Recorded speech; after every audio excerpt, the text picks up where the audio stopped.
Welcome to next lecture black body. तो आज के इस लेक्चर में हम डिस्कस करने वाले हैं ब्लैक बॉडी क्या है। इससे पहले लेक्चर में हमने ये डिस्कस किया था जो थर्मल रेडिएशन थे उसके बारे में। इसमें एक लफ्ज़ आया था ब्लैक बॉडी। तो मैं ये चाहता हूँ कि ब्लैक बॉडी क्या है, ठीक है। तो ब्लैक बॉडी क्या है इसको एक्सप्लेन करूँगा इस लेक्चर के अंदर। बहुत शार्ट टॉपिक है और मतलब इतना मुश्किल नहीं है, थोड़ा सा कॉन्सेप्चुअल है, ठीक है। तो आइए सबसे पहले डिफिनीशन की तरफ चलते हैं और फिर डिफिनीशन के बाद हम इस पर कुछ बातें करेंगे तो आप लोगों का कॉन्सेप्ट क्लियर हो जाएगा। Black body definition an ideal substance. हमारे पास ब्लैक बॉडी जो है वो एक आइडियल सब्सटेंस है which is capable. Ideal substance मतलब ख्याली सब्सटेंस, ख्याली आंसर है, और कैपेबल का मतलब है काबिल, ठीक है। An ideal substance which is capable of absorption, ठीक है। एब्जॉर्ब करना, कुछ चीज़ को जज़ब करना, ठीक है, ठीक। रेडिएशन, ठीक है। रेडिएशन हमारे पास of all possible of all wavelengths, ठीक है। तमाम के तमाम जितने भी वेवलेंस है इसके मतलब किस चीज़ के, फॉलिंग ऑन इट, जितने भी हमारे पास वेवलेंस है, अगर रेडिएशन की जितने भी पॉसिबल वेवलेंस है, अगर वो एक हमारे पास एक आइडियल ऑब्जेक्ट, एक आइडियल सब्सटेंस पे फॉल होते हैं तो सब के सब जो हमारे पास जितने भी वेवलेंस के रेडिएशन है वो इसको जो एब्जॉर्ब करना है वो इसको एब्जॉर्ब करते हैं, ठीक है। तो हमारे पास ये है कि ख्याली सब्सटेंस है और वो ये हमारे पास जितने भी पॉसिबल वेवलेंस की या जितने भी वेवलेंस है इसकी रेडिएशन है वो इसकी एब्जॉर्प्शन के जो है वो काबिल होता है, ठीक है। हमारे पास इसकी जो दूसरी मेन पॉइंट है वो ये है कि द एब्जॉर्प्शन पावर, जो हमारे पास जज़ब करने की पावर है आप ब्लैक बॉडी की, वो बराबर होता है यूनिटी के, ठीक है। जो एब्जॉर्प्शन पावर होता है हमारे पास वो यूनिटी के बराबर होता है। हमारे पास यहाँ पे मैंने एक डायग्राम बनाया है और ये डायग्राम जो है ये अप्रॉक्सीमेट एक्सपेरिमेंट जो है उनसे आया है, ठीक है, जो हमने यहाँ पे ड्रा किया है। इसमें ये एक ब्लैक बॉडी हमने लेट सपोज लिया है, ठीक है। इसमें जो इसके जो इंटीरियर वाल है वो लैम्प ब्लैक से कोट किए हैं, ठीक है। इसमें एक क्यूविटी होता है, क्यूविटी आयरन से बना होता है या कापर से बना होता है, ठीक है, कापर या आयरन, ठीक है। दूसरी बात यह है कि ये जो इसके इंटीरियर वाल्स है इस क्यूविटी के, ठीक है, अंदर और इस क्यूविटी के, उसको हमने यूनिफॉर्म टेम्परेचर दिया है, वो कंटेन होता है यूनिफॉर्म टेम्परेचर पे।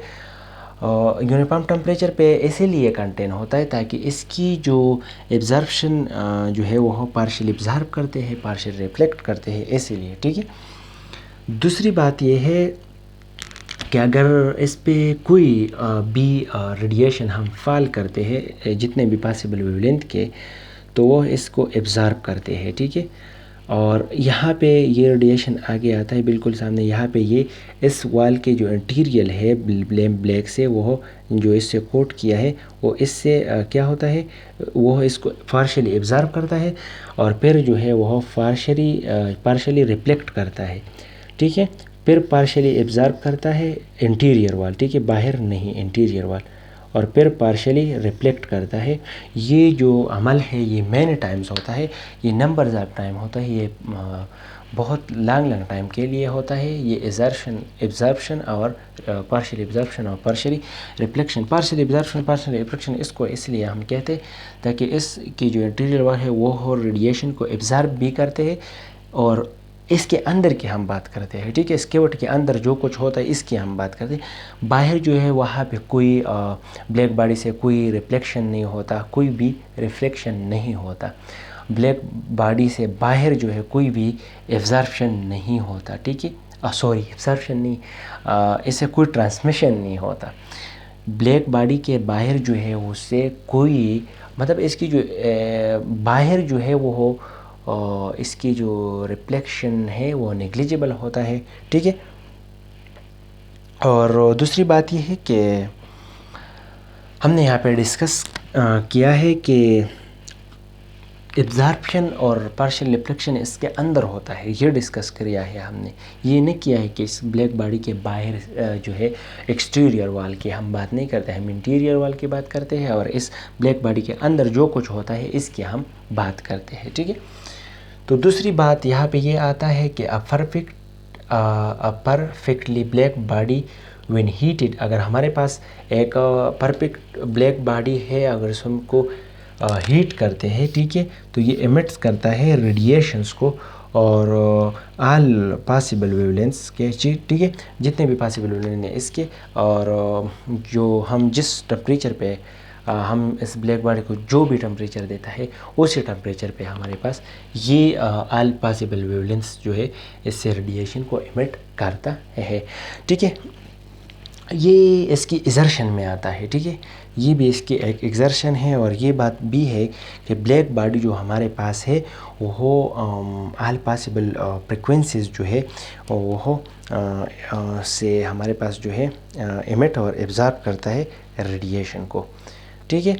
और दूसरी बात ये है कि फ्रिक्वेंसी जो है आप रेडिएशन की, जब हम इसका जो टेम्परेचर इंक्रीज़ करते हैं तो ये लोअर फ्रिक्वेंसी लेवल से हाई फ्रिक्वेंसी लेवल की तरफ जो इसकी क्या होता है रेडिएशन की जो एमिशन होता है वो इस पे डिपेंड करता है, ठीक है। और इसी के थ्रू ये होता है। यहाँ पे एक और बात है कि जो रिफ्लेक्शन है वो 0 के बराबर है, और जो ट्रांसमिशन है वो भी 0 के बराबर है, और जो एब्जॉर्प्शन है 1 के बराबर है। रिफ्लेक्शन किस चीज़ के, हम इस अंदर पार्शियली रिफ्लेक्शन की बात नहीं करते, हम इस जो ब्लैक बॉडी की एक्सटीरियर वॉल है या एक ब्लैक बॉडी है, जो ब्लैक बॉडी है इससे कोई भी रिफ्लेक्शन नहीं होता।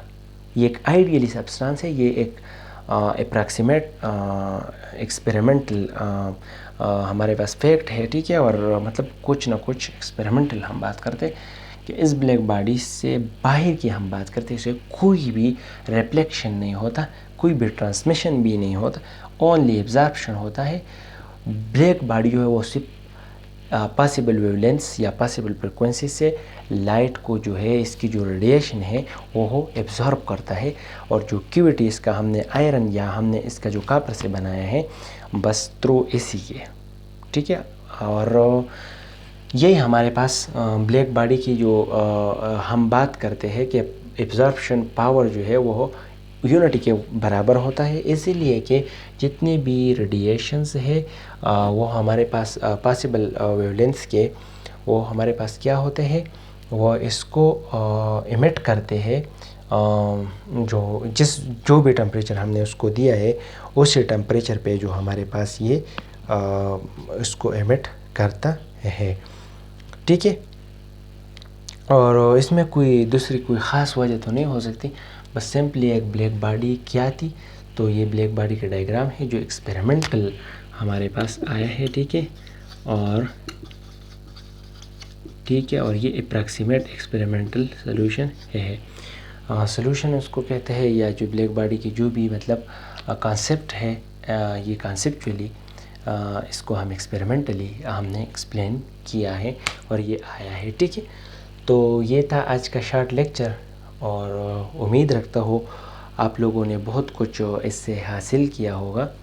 So thank you for watching. And one thing is for those students जितने भी है, अगर वो नए हैं हमारे चैनल पे, तो प्लीज़ हमारे चैनल को सब्सक्राइब करें, वीडियो को लाइक करें और दोस्तों के साथ लाजिमी शेयर करें, ताकि आपको फ़िज़िक्स की कॉन्सेप्ट के बारे में कुछ इल्म हो सके। ताकि रटाई चीज़ों के तो हर कोई बता सकता है, लेकिन कॉन्सेप्ट हर कोई नहीं बता सकता है। आगे में इंशाल्लाह जो है